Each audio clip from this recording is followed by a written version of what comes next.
Well, more on our top story now. Reports of a nuclear test by North Korea. Joining us on Skype from Busan in South Korea is Robert Kelly.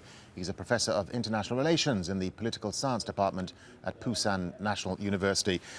Dr. Kelly, if this magnitude 5 earthquake is indeed another nuclear test by the North, how significant is it? Well, it's important because it means that North Korea is now an established nuclear power.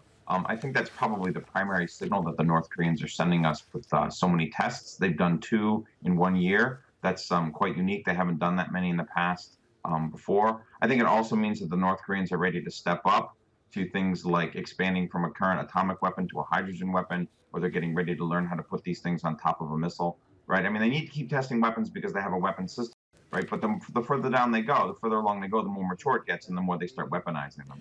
And how worried do you think regional players, particularly like South Korea and Japan, will be? I mean, they recently met in Laos for the G20 summit, but I mean, they can condemn these tests, but there isn't much more they can do, can they? Yeah, that's right. There's not a great deal that can be done. Right? Military action, of course, carries huge risks. I am concerned that military action may actually become attractive to South Korea as North Korea builds more and more of these in the future. Talking to North Korea has been quite difficult, right? The United States has felt for several years now, 5 at least, that North Korea doesn't negotiate in good faith. It's possible after South Korea gets a new president next year, there'll be a turn back toward discussion. But the North Koreans have really not talked that much about nuclear weapons, and they haven't really shown much willingness to get rid of them. So, I mean, what else do you do? I guess you go back to the UN and more sanctions. But yes, I mean, there's something of a stalemate, which is why we'll probably be having this conversation again in like 6 months or a year. Yeah, I mean, as you say, the UN Security Council's ratcheted up sanctions against the North, but that hasn't stopped the missile launches. It hasn't stopped the nuclear tests. So what can stop Pyongyang?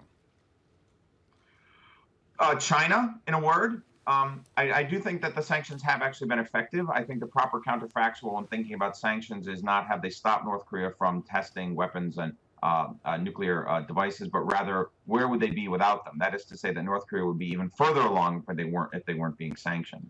But the real key, I think, in the long term is China, right? North Korea cannot survive without China. China is North Korea's pipeline to the modern economy for cash, for missile parts, technology, and so on. And if China really closes the gate, North Korea will be in real trouble. China's been very uncomfortable about doing that because they don't want to push North Korea to collapse. So China's trying to walk between the raindrops while sort of preventing northern nuclearization while also preventing northern collapse. I'm not sure if they can get away with that. Dr. Robert Kelly, thank you for talking to us. Thank you.